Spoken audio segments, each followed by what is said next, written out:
My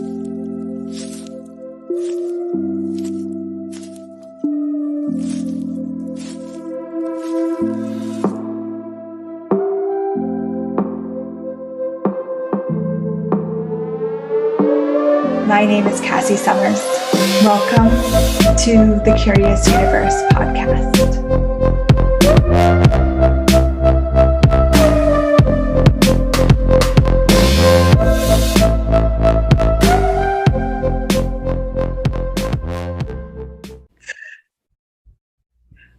I'm so excited to introduce this beautiful friend of mine, Miss Maureen Friesen. Thank you for being here on the podcast.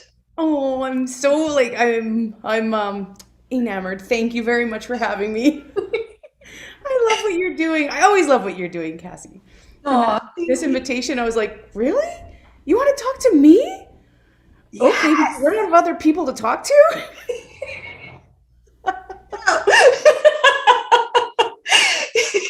When I was looking at creating this podcast episode, I really asked myself, what women in my life have inspired me? And Maureen, you're an entrepreneur, you're a mom, okay? And you're so much more than that. I have seen you over the years, almost like pioneer through your life and create something really different. You've made radical choices that people are not supposed to make. You've empowered your kids. And you are the inspiration for, we look at women in the business world and all the limitations that if you guys can't see me on the podcast, I have my quotation fingers up. And I've never sensed that with you. It's always been what's possible, not what's impossible. I freaking adore you. And thank you for pointing that out. I just need to acknowledge for 2 seconds. I'm like, really? Like, this is gonna sound so silly. And I was just being me. Ordinary and regular was just never good enough. And I didn't realize that it was different until I met someone like you, who one day we're strolling along and you're like, so what would you like to be like? And I'm like, well then be it. Okay. Like, it was just like, bang. Right? Like, you just said, so be it. And I'm like, okay, well, done. Easy. So mutual inspiration, doesn't that create greater when we get to collaborate like that? Yes. Like for me, I look at you as I'm like, well, you're the one who invoked my magic and that it is real and that I do get to just change things as if by magic. There's no logic or reasoning to it. Right? And for me, it became like really important when I watched my daughters grow into young women to let them know that they are empowered and they don't have to take one, no, because that's just a suggestion, and two, they don't have to lay down and be regular. Like, I don't care. Do what lights you up and makes you happy. Every time they come to me, I'm like, hey, so does it make you happy? Oh yeah, the whole point of being here is to be happy. I'm like, mm-hmm. And then they go around and do it, and they're pretty happy women. I'm like, how does it get better than that? And they don't conform to this reality when people are like, so you have two 20-year-olds. Mm-hmm. My 19-year-old, who's about to turn 20, just bought her first house. Conform to this reality. Wow. The 22-year-old is like, screw it, I'm going to live life the way I want to on my terms. She's making money doing what she wants. I'm like, go. Like, we get 100 plus years in these bodies on this planet. Go and have the most fun with it that you possibly can. Yeah. Oh, wow. So can you say, you dropped a little bomb there, no is only a suggestion? Mm-hmm. Say more about that, because I think a lot of women hear, no, you can't, no, you can't, no, you can't. Tell me what you mean, no is only a suggestion. No is just information. So for instance, I said that to my nephew. He was probably about 3 or 4 at the time. And I said, if you ask for something, because hey, ask and you shall receive. And if they say no to you, what other question could you ask? And he was like, Well, a few days later, my mom phoned me and she was really upset. She was embarrassed. So she raises him. And she said that Xander took what I told him about asking you shall receive and no just being a suggestion. So they were in Walmart and he said, hey, Grandma, would you buy me this toy? And she said, no, Xander, not today. He turned around to the guy in the line behind them and said, "Will you buy this for me?" And he said, "Yeah." And he bought it for Xander. And Xander, Wow. and my mom was about to get mad. And I said, "Why are you mad?" No, it was just information that you gave him. He looked at another possibility of how he could get that toy. Wow. That was it. And so that's all I'm saying is, hey, what else is possible? If you get a no, that doesn't mean the door is shut. It actually opens a little bit more because now you have information. So they don't want it that way. What other way can I go at this to get it? Get what I would like out of this? Wow. That is so empowering to start to look at that. And my sense is that puts you in that creative source position. Whereas if you take no as an answer, then everyone gets to determine your life. You nailed it without like, yeah, absolutely. Right. And whereas you're the creator of your life, so if you're not getting it over here, how else can you get it? It doesn't mean it needs to show up that way. Yeah. What else is it really is just a what else is possible. Yeah. Wow. Okay. So talking about, let's bring it to women a little bit again. So, curious question. What does being a woman mean to you? Well, being a woman to me means that I get to manipulate and be the most beautiful, sensual, one of the most beautiful, sensual beings on the planet. We get breasts to lure people in to give us what we'd like. We have beautiful, sensual energy. We get to wear jewelry and makeup. That does seem to open more doors if you're willing to be that. So being a woman is really, it's really knowing that we're the most potent beings on the planet and using it to our advantage. I know that sounds so manipulative, and it's really what it is. You know, like, Yeah. this will sound terrible. And when I see a woman and she's kind of dressed dotty and big work boots, I'm like, oh, like what more could you create if you just wanted to be more in that essence of a woman or be more in essence of you, I suppose, right? And I came back in this lifetime as a woman. I'm fully aware of what women can accomplish without having to even say anything. Mm-hmm. By just showing up as a woman in high heels, a little bit of prettiness on, being that sensual energy that we choose to be, and all of a sudden doors just start to open for no reason, and you're like, oh gosh, thank you. Letting all the secrets out of the bag. Yeah, I love it. I don't know how much of this, of what I just said, would be a bitch of this reality. How dare you? Yeah. Cool. My target is to be as weird as fuck, and if that means I'm a bitch, so what? Yeah, and it's and to that empowering piece again, it's really recognizing that you can use anything to your advantage.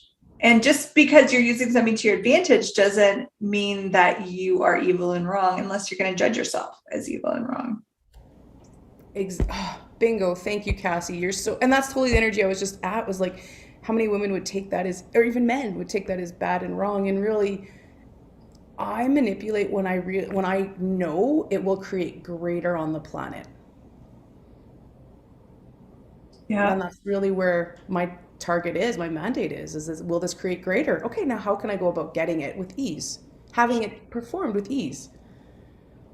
Okay, talk about the ease of being a woman. The possibility, because not all women have ease with it, but what's the possibility that you're aware of having ease as a woman? You know, first of all, it would start with your body. How many of us, no matter what size our bodies were, judge it the same? It doesn't matter if you're underweight, overweight, or right on target. You will judge it the same. Too skinny, too fat, too lean, too muscular, it doesn't matter. So all I've asked for, no matter what size I have been, and I've been all sizes, is to have ease with that. Once I realized no matter what size I was or what shape I was, I had the same mentality. So it was like, oh, well, I'm just being me. And if someone doesn't like it, it's not because of my body shape. It's not because of anything other than they just don't like me. So move on. So starting to have ease with being a woman started with having allowance for me and my body, no matter what shape, size, or color it is, or was, or would like to be. Oh my goodness, that's so beautiful. Oh, thank you. I'm like, man, I never had to think about all of this. And yeah, I'm like, yeah. You know, And it's not every day where it's that ease. Friday, I laid in bed all day. I was like, I'm burnt out. I'm choosing not to do anything today because I'm Yeah. about to crack. And I know that. And that's being a potent woman as well, knowing when it's like, no, I'm not doing it today. Yeah. You're making that choice. Hmm. I love that. So what do you have women that have inspired you over your life? Or there's certain kind of qualities, I guess, about women that you find inspiring?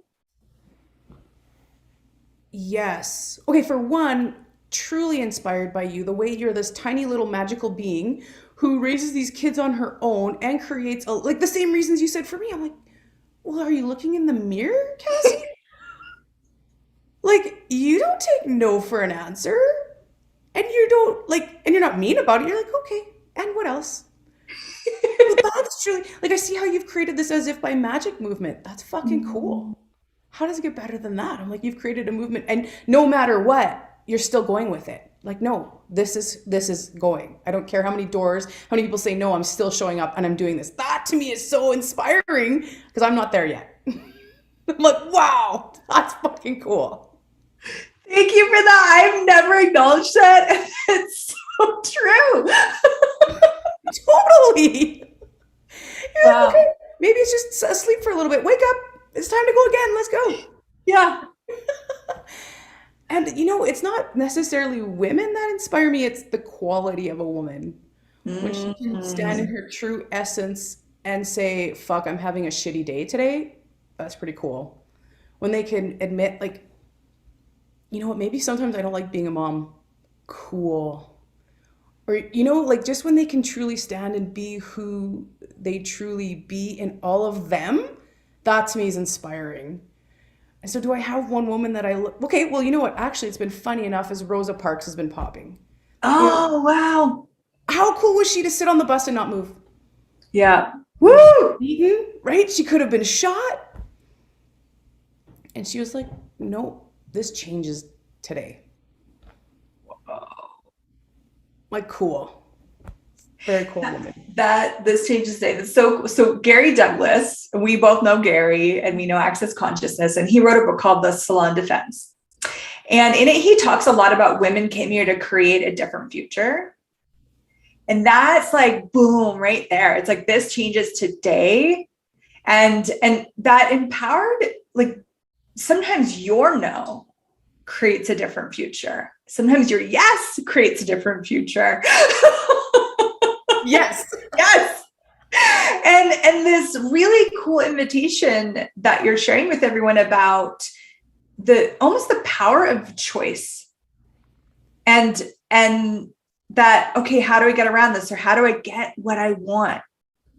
To create greater on the planet. It's Yes. never about like, if anyone is on my Facebook and listening to this, they'll see that I travel a lot, a lot. I do a lot of really amazing things. And I'm always connecting with the land as to who'd like to host me next. What can I contribute to the land? And how can I create that trip with ease, money, whatever, however it shows up. And they always, Cassie, just show up as if by magic, where money isn't even the precursor to having it. Yeah. And so even traveling, I get to go all these places, these lands, and touch them and feel them and contribute to them and have the mutual gifting and receiving with them. I think of this one client I have at the moment. She's a very, very well-known lawyer, and she sometimes just has to stop, overwhelm, burn out, whatever it is. And so for the last couple of years, it's been a day here, a day there. And she advocates for other lawyers to, hey, say I've had enough. I need to stop for a bit. Like Wow. and that's unheard of in this industry. Well, she has just decided she's taking 6 weeks off for her mental health. That's unheard of. And I'm like, go. You are, to me, she's a pioneer. That's brilliant. And so things like that inspire me. Yeah. Yeah, no matter what. Because think of the judgment that she's Yep. going to receive from this. And she's like, no, this is for me. Yes.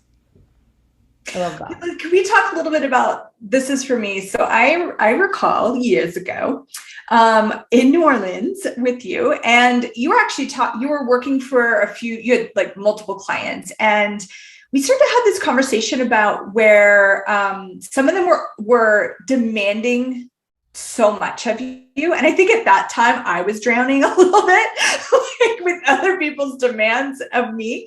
And you kind of gave me this energy of, I just had to say no, and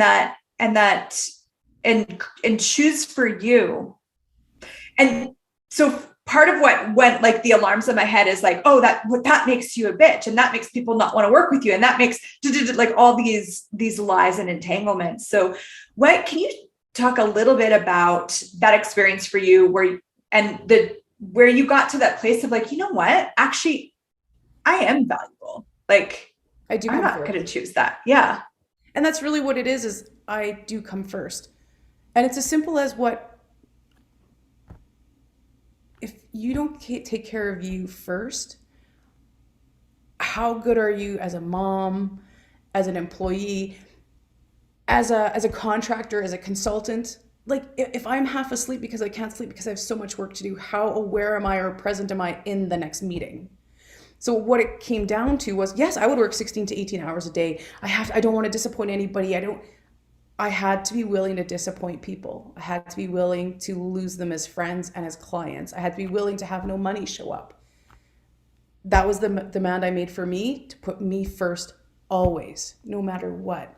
And I know that sounds really selfish, and yet I've learned that it's self-care. How much better am I for my clients and my children and my partner and me when I put me first, when I get out of bed and I do yoga first in the morning? Or I know I'm supposed to start for this one client at 9:30 in the morning, and it's 9:45, and I'm going to have a coffee. And I do.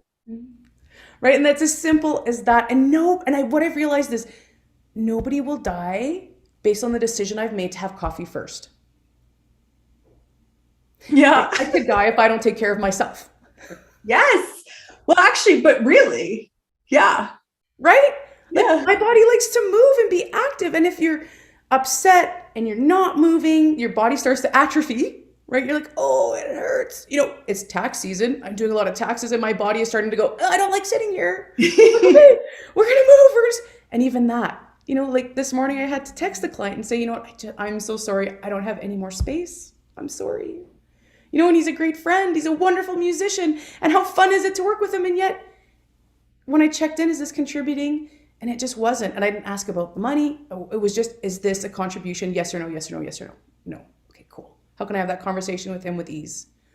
So it was really after years of putting everybody else first, because I'm a mom, you're a mom.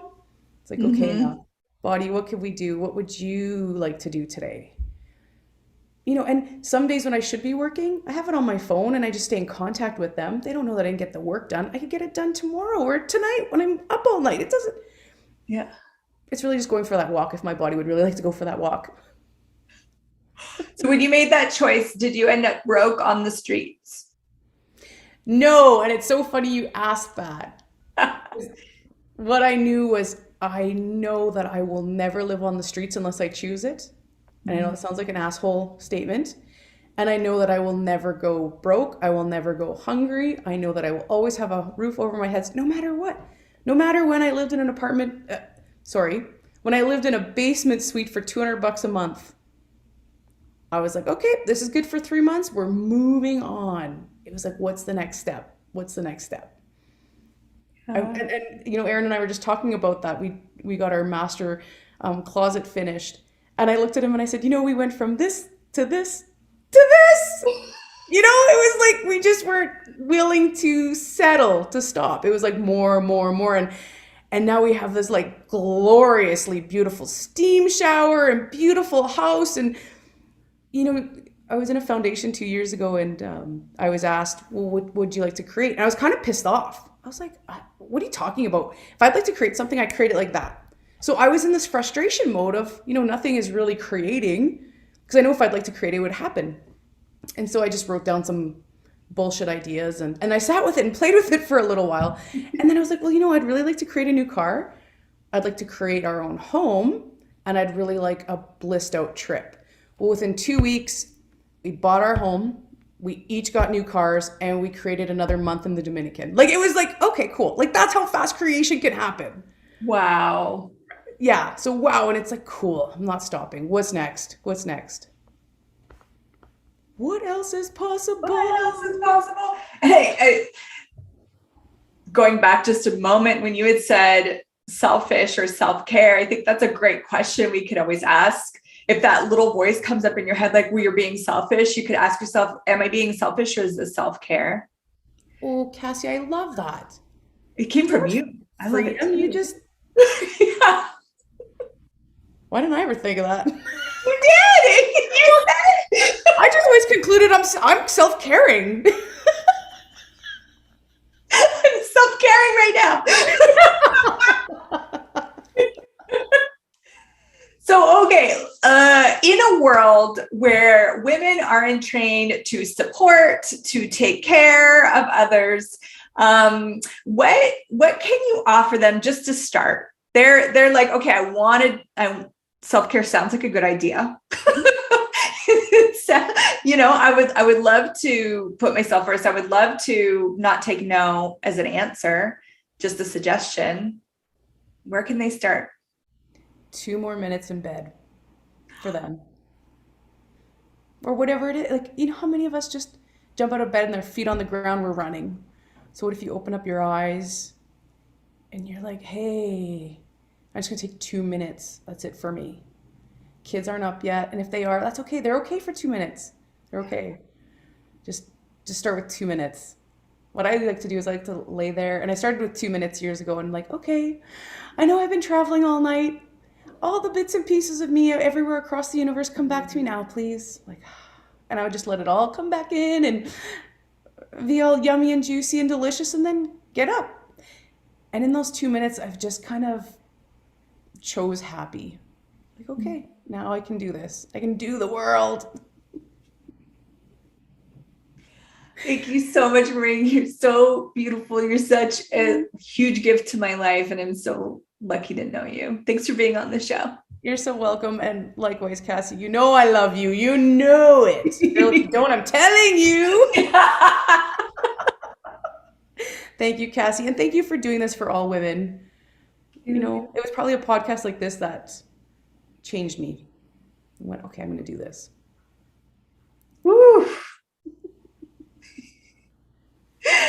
I have no more words. I'm just going to press stop.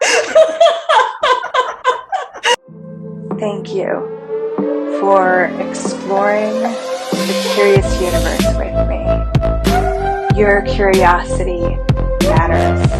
And what if together we could create a greater, more curious world?